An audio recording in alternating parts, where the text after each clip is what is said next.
Hi guys, Olive here today to talk to you about what I plan to read in September of 2018. Per usual, I will start off by talking about the books off of my Young Professional as well as my classic TBRs that I will be reading this month. The book off of my Young Professional TBR that I am selecting to read this month is called Originals: How Nonconformists Move the World by Adam Grant. The title of this one is pretty self-explanatory, but this is all about how those individuals who march to the beat of their own drummers help keep the world in motion. I have always considered myself to be a little bit of a nonconformist and have even relished that fact. You don't get a tattoo that reads, "Oddity is fodder for talk if you consider yourself normal." So I will be interested to hear Adam Grant's take on what exactly us nonconformists provide to the world. And the book off of my classics TBR that I am finally getting around to reading this month is The Master and Margarita by Mikhail Bulgakov. If you've been around my channel for any length of time, then you've probably heard about my struggles when it comes to reading Russian literature.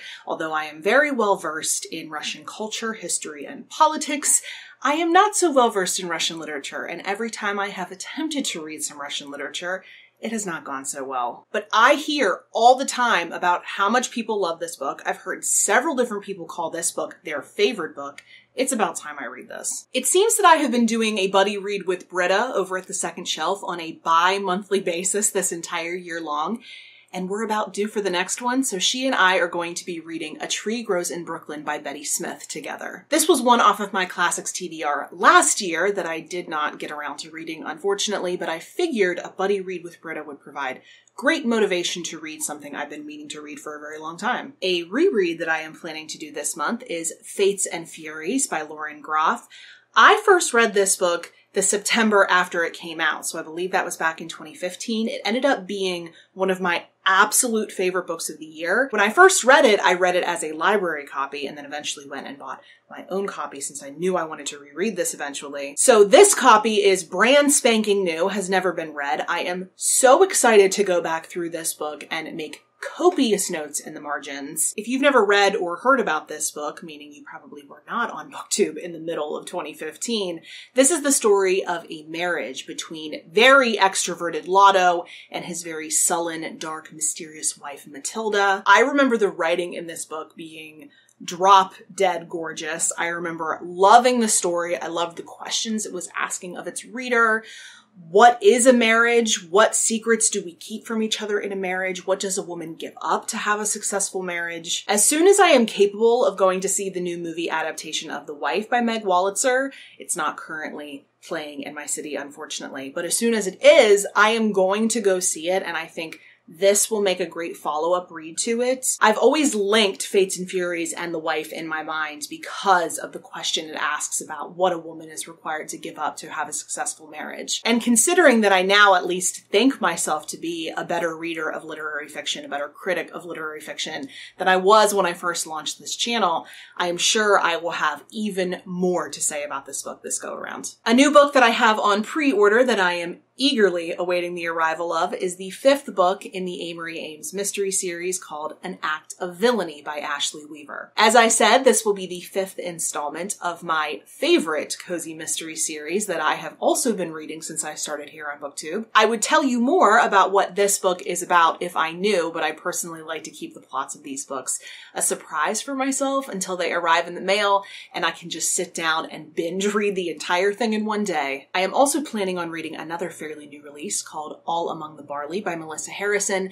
This one was strongly recommended by Helen MacDonald, the author of one of my favorite nonfiction books of all time, H is for Hawk. This is a historical fiction novel that takes place in the autumn of 1933 in a rural community in England. Our main character, Edie, both lives and works on a farm, but things are shaken up in her community when one day a glamorous outsider from London comes to their community to document the so-called fading rural lifestyle. I get the sense that this is going to be one of those quietly powerful books that I love so much, and a recommendation from Helen MacDonald, like, I'm gonna read the book. And speaking of rural subject matter, a nonfiction selection for me this month will be Red Famine: Stalin's War on Ukraine by Anne Applebaum. This is a book all about the forced famine that was imposed on the Ukraine by Stalin in the early 1930s. The forced famine in Ukraine is a pretty clear act of genocide in our recent past, but one that is much less well known than, say, the Holocaust or the Rwandan genocide. I studied the forced famine in Ukraine quite a bit when I was in college, but I've not read anything since then. And while I can't particularly say I'm looking forward to reading about such a tragedy, I do think it's important to refresh myself. On a lighter note, another nonfiction book that I am planning to pick up this month is called Milk, A 10,000-Year Food Fracas by Mark Kurlansky. This is a fairly recently released micro-history all about milk, as you might expect from the title. To be completely transparent with you, I requested this book from the library, one, because I had an interest in the subject matter.